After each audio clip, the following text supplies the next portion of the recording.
Econometrics is it's a hard one for me to explain, so maybe we'll just get straight to it and you'll see very soon what we're talking about. The purpose in econometrics is prediction. We're trying to predict what's usually known as economic potential. Let me write it down, you'll see it. Economic potential.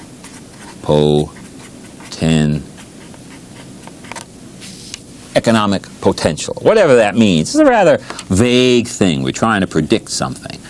The ingredients in our prediction, the ingredients in the prediction are called influencing factors. This is all very vague stuff, and all of this econometrics is very vague stuff. So we have influencing factors trying to predict something. And what we do with them is we form a relationship between the influencing factors and the prediction. That relationship invariably looks like this. The prediction is some function of the influencing factors. So we're predicting something, usually economic potential, whatever that may mean, as a function of some of the influencing factors, the things that influence the prediction. So we're going to set up an equation, and econometrics is really setting up an equation to predict something. Now, I'm going to go right into the use of econometrics. We're not going to have a whole lot of theory behind it. It's going to be really very simple for you to understand. The hardest part is realizing that it has something to do with economic potential. That's where it was first invented. We can use it in anything. Anytime we're trying to predict something, and it's a vague prediction we're making, something that we can't really put our finger on too statistically. We don't have numbers involved. It's more of a like in the economy. People try to predict the economy all the time. They never do a very good job. There's just so many factors, and things are moving around and influencing each other, and they come up with opinions is all they have. And that kind of vagueness is what we're going to be talking about today. We're going to come up with an equation. Now, if we look at each individual ingredient in the equation and try and figure out how it influences the prediction, we will do a better job in our overall prediction than just by sitting back and saying, oh, I guess it's 2, come up with some vague number. We're going to try and make this relationship so that we can come up with the best prediction we can, even though it's going to be a very vague thing. In fact, just about all the problems that you see in this econometrics is different. They attack different problems. Usually when you do things in statistics, the problems look very much alike. They're quite similar. But in econometrics, when you do different problems, they look very, very different. They're about totally different things with different ingredients and different ways of putting them together. In fact, I'm going to really go way out today and talk about something which you'll say, now how could that be economic potential? How could that be econometrics? What I'm going to talk about in my example is to predicting how many points our basketball team will score. So our team's going to play tonight. How many points will they score? How do I do that? Well, I have to first think of what are the influencing factors. Now, everyone's going to come up with different ones perhaps, but first I'll say the number of ailing starters. I think if I've got some starters that are not going to be able to play or not going to be able to play their full capacity, that's going to influence the score. How about the ailing second stringers? Well, that'll influence not quite as much as the starters, but certainly will influence it because our bench won't be very deep, and that will influence the score that we'll get. How about the rank of the team? Well, actually, this is a comparison between our rank and the rank of our opponent. If we're number 1 and they're number 42, I'd say we were going to score pretty high. And if we're number 42 and they're number 1, well, don't do too much betting on us. We're not going to do that well. So it's the rank of us and the rank of the opponent. You combine them together, and somehow these two together will spell out what we think we're going to score too, and influence at any rate. How about a home or away game? Most people know that when you play at home, you do better than when you play away. So whether it's a home or an away game, that's an influencing factor. How about the newspaper's prediction? When the newspaper says we're going to win, we sort of feel good about ourselves and we go in there and we're loose and we play better.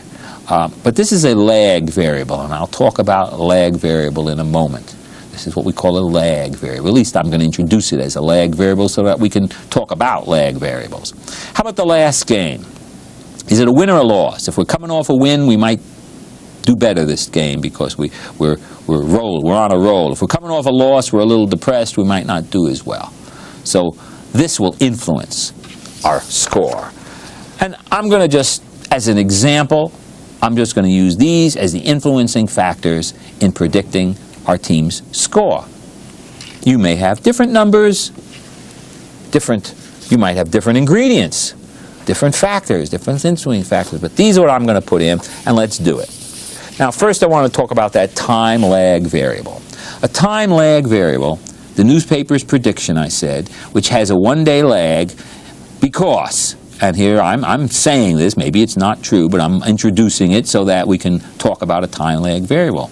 Let's say the team's not allowed to read the paper on the day of the game, so that the influence of a newspaper is from the last day. If it's a Saturday game, the boys are playing. They're practicing all Saturday. The only newspaper they read, the last newspaper they read, was Friday's newspaper. So the newspaper prediction has a day lag. It's not the immediate time of the game, what's in the newspaper, but it's what happened the day before. So there's a lag. Let's have another example. The cost of cattle on the price of beef at the market.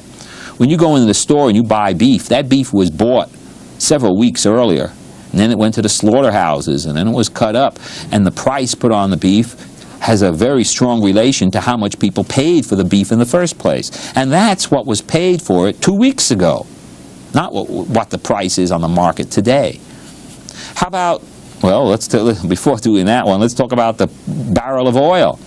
When the barrel of oil goes up, OPEC decides they're going to raise the price of oil. So they raise the price of oil. It will, within a few days, a week, get to our pumps, and we'll pay more for gasoline. But the gasoline at our pumps was made from oil that was bought weeks ago, maybe months ago, and therefore the price doesn't go up immediately. You don't see the price on the face of the meter that you're pumping your gas change every day as the stock market price comes in. It changes depending on how much they paid for the gasoline in the first place. Now, goofing off on your grade. If you goof off and you take an exam that same day, well, it probably won't have any effect on your grade because you're being examined on things you learned a week ago. Your goofing off will have an effect a week from now when you take an exam on the material you were supposed to learn but didn't. So your grade will change later because you goofed off now. It's a lag variable. Okay, so let's take the basketball example and see how I come up with predicting the points. I'll start off with 80 points. Say, okay, our team's going to score 80 points, but I'm going to take off 5 points for each ailing starter. We have a starter that's not going to play, I'm going to have to take 5 points off that. If we have one ailing starter, I'll take 5 points. 2 ailing starters, I'll take off 10 points. Now, I'm going to take off 2 points for each ailing second stringer. If we have a second stringer who's not feeling well and he's important, I'll take off 2 points because of him. Because our bench it's not as strong as the starter, but it is important. We have to have a strong bench. Now, how about the rank of the teams? I'm going to give us 2 points.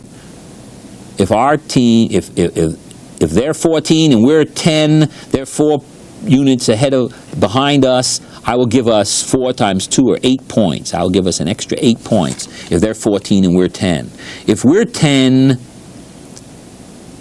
we're 14 and they're 10, then that's minus 4, and I will subtract 8 points from our score. So I will take the opponent's rank and our rank, and I'll subtract them, and I'll multiply that by 2, and I'll add that or subtract that from what I originally said I'm going to have. Okay, now I give us 6 points if it's a home game, and I take away 3 points if it's an away game, because I think we'll do better at home than away. Now, I'll give us 3 points if yesterday's newspaper, this is a lag variable, if yesterday's newspaper said that we're going to win. And I'll subtract 3 points if yesterday's newspaper said we're going to lose. Okay? So if the commentators say Tech doesn't have a chance, well, that is, they did that on Friday and it's a Saturday game, I will take 3 points off. If they said Tech's a sure winner, I will add 3 points. Last game. If the last game was a win, I'll give us 2 points, and the last game was a loss, I'll take away 2 points. And that's how I will figure out how many points we're going to score. Now, how good is that? Well, I don't really believe in that. I'm just giving an example of how it's done.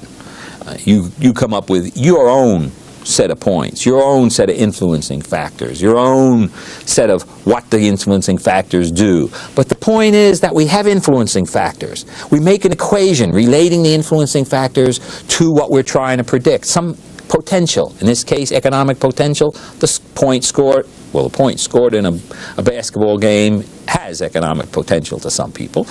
So we are talking about economic potential. But at any rate, we're trying to find out what influence each piece has on the prediction. And we put them all into this big equation, and we can work on each piece separately, and we're all done. We have the whole thing, and it does a prediction for us. And that can be done in most any field that you can find influencing factors and something that you want to predict from them. Okay? Hope you can use it. See you later.